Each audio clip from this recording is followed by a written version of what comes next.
बच्चों, आज हम पढ़ेंगे क्लास 9th समकालीन भारत विषय का अध्याय 6 जनसंख्या। हम आपको बताएंगे बच्चों इस पाठ से संबंधित प्रश्नों के उत्तर।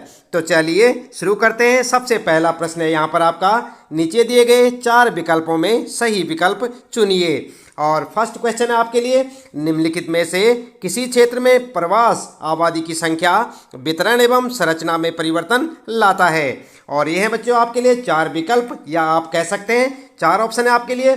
क है प्रस्थान करने वाले क्षेत्र में, ख है आगमन वाले क्षेत्र में, ग है प्रस्थान एवं आगमन दोनों क्षेत्रों में, और ग है फिर इनमें से कोई नहीं। तो यहाँ पर बच्चों आपको इन 4 ऑप्शन में से सही ऑप्शन चुनना है।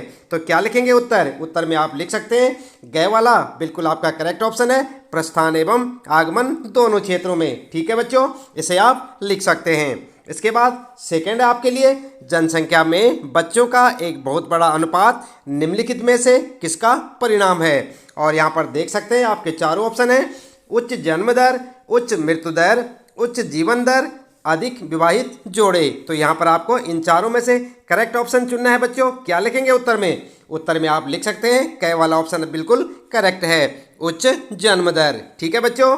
थर्ड है आपके लिए फिर यहाँ पर, निम्नलिखित में से कौन सा एक जनसंख्या वृद्धि का परिणाम दर्शाता है। और यहाँ पर आपके लिए विकल्प दिए हुए हैं।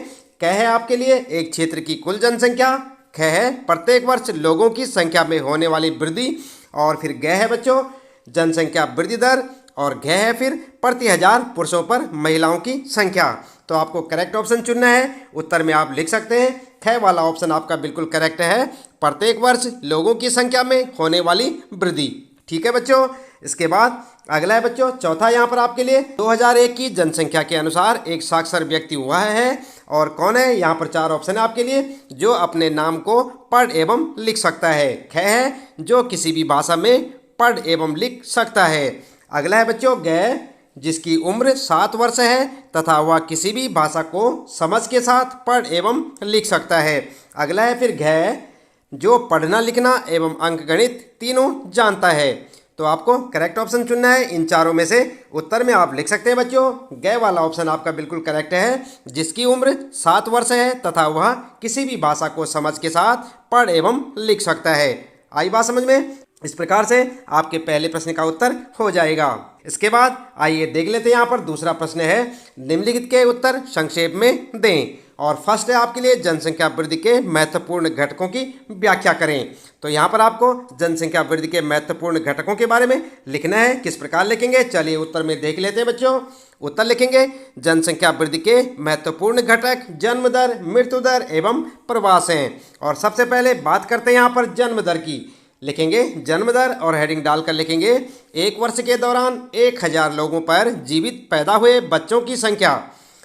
आगे लिखेंगे, यह जनसंख्या के आकार तथा घनत्व दोनों में वृद्धि करती है यदि किसी वर्ष के दौरान जन्मों की संख्या मृतकों की संख्या से अधिक हो तो उस वर्ष के दौरान कुल जनसंख्या में वृद्धि हो जाएगी। ठीक है। इसके बाद दूसरी हेडिंग लिखेंगे बच्चों मृत्यु दर, और यहाँ पर हेडिंग डालकर लिखेंगे, यह एक वर्ष के दौरान 1000 लोगों पर मृतकों की संख्या को प्रदर्शित करती है। यह जनसंख्या के आकार तथा घनत्व दोनों में कमी ला देता है। यदि किसी वर्ष के दौरान मृतकों की संख्या जन्मों की संख्या से अधिक हो तो उस वर्ष के दौरान कुल जनसंख्या में कमी हो जाएगी। आई बात समझ में?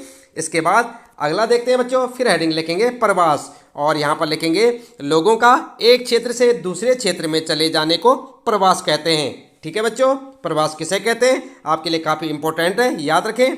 इसके बाद लिखेंगे, जनसंख्या वितरण एवं उसके घटकों को परिवर्तित करने में प्रवास की महत्वपूर्ण भूमिका होती है, क्योंकि यह आगमन तथा प्रस्थान दोनों ही स्थानों के जनसांख्यिकीय आंकड़ों को प्रभावित करता है। प्रवास आंतरिक यानी कि देश के भीतर, या अंतर्राष्ट्रीय यानी कि देशों के बीच हो सकता है।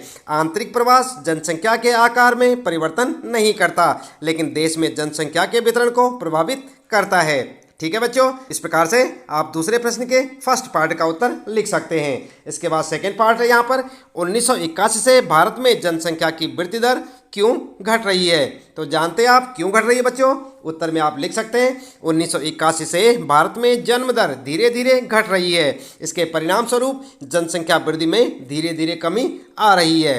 इसके बाद बच्चों आइए देख लेते हैं यहाँ पर दूसरे प्रश्न का थर्ड पार्ट है। यहाँ पर पूछा है आयु संरचना दर एवं मृत्यु दर को परिभाषित करें। तो यहाँ पर उत्तर में आप लिख सकते हैं बच्चों, किसी देश में जनसंख्या की आयु संरचना वहाँ के विभिन्न आयु समूह के लोगों की संख्या को बतलाता है। एक वर्ष में प्रति 1000 व्यक्तियों में जितने जीवित बच्चों का जन्म होता है उसे जन्म दर कहते हैं। एक वर्ष में प्रति 1000 व्यक्तियों में मरने वालों की संख्या को मृत्यु दर कहा जाता है। ठीक है, इस प्रकार से आप अपना उत्तर लिख सकते हैं। अगला है बच्चों चौथा पार्ट है इसका, प्रवास जनसंख्या परिवर्तन का एक कारक। तो यहाँ पर आप उत्तर में लिख सकते हैं बच्चों, उत्तर लिखेंगे लोगों का एक क्षेत्र से दूसरे क्षेत्र में चले जाने को प्रवास कहते हैं।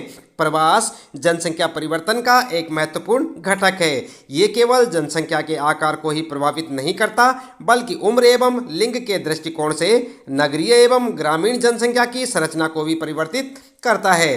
ठीक है बच्चों, इस प्रकार से आपके दूसरे प्रश्न का उत्तर हो जाएगा। आइए देखते हैं यहाँ पर फिर तीसरा प्रश्न है, जनसंख्या वृद्धि एवं जनसंख्या परिवर्तन के बीच अंतर स्पष्ट करें। तो किस प्रकार से आप अंतर स्पष्ट करेंगे आइए देख लेते हैं। आप एक टेबल बना लें बच्चों, ठीक इस प्रकार से, और एक तरफ लिखें जनसंख्या वृद्धि, दूसरी तरफ लिखेंगे जनसंख्या परिवर्तन। इन दोनों में आपको अंतर बताना है। सबसे पहले लिखेंगे जनसंख्या वृद्धि में, इसका अर्थ होता है कि किसी विशेष समय अंतराल में किसी देश राज्य के निवासियों की संख्या में परिवर्तन। और दूसरी साइड लिखेंगे यह किसी विशेष समय अवधि के दौरान वितरण, संरचना और आबादी के आकार में परिवर्तन को दर्शाता है।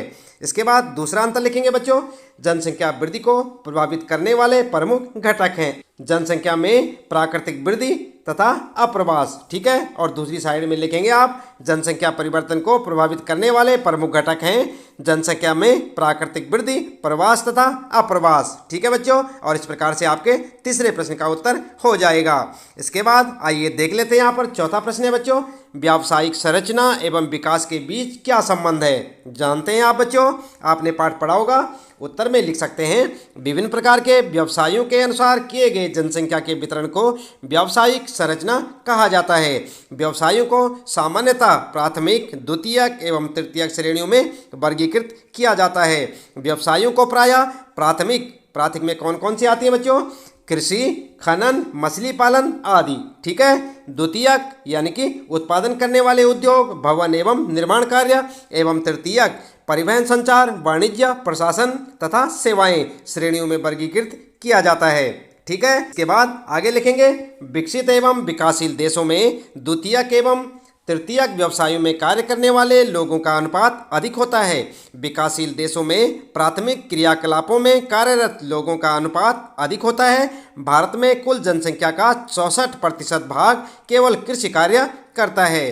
द्वितीयक एवं तृतीयक क्षेत्रों में कार्यरत लोगों की संख्या का अनुपात क्रमशः 13 तथा 20% है। वर्तमान समय में बढ़ते हुए औद्योगिकीकरण एवं शहरीकरण में वृद्धि होने के कारण द्वितीयक एवं तृतीयक क्षेत्रों में व्यावसायिक परिवर्तन हुआ है। इस प्रकार से आप अपने चौथे प्रश्न का उत्तर लिख सकते हैं बच्चों, साथ साथ याद भी करते रहें।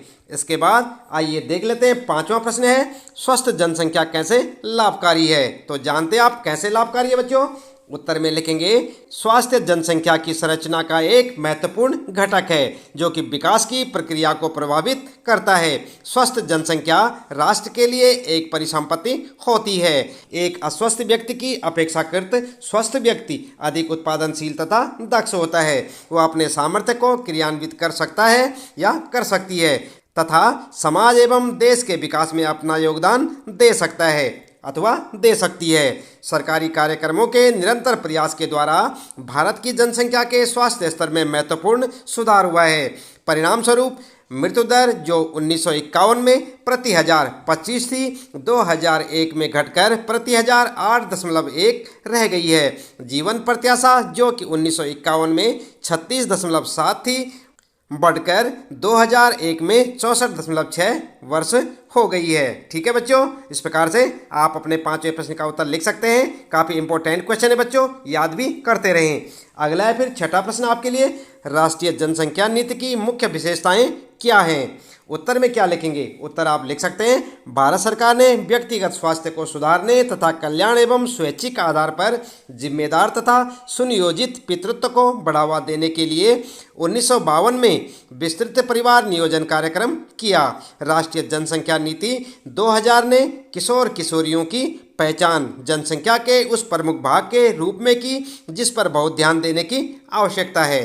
ठीक है, आगे लिखेंगे बच्चों, राष्ट्रीय जनसंख्या नीति 2000 के उद्देश्य और हेडिंग डालकर लिखेंगे, पॉइंट बनाकर लिखें। क 14 वर्ष से कम आयु के बच्चों को निःशुल्क व अनिवार्य शिक्षा प्रदान करना। ख है शिशु मृत्यु दर को प्रति 100 में 30 से कम करना। ठीक है, अगला लिखेंगे, ग व्यापक स्तर पर टीका रोधी बीमारियों से बच्चों को छुटकारा दिलाना।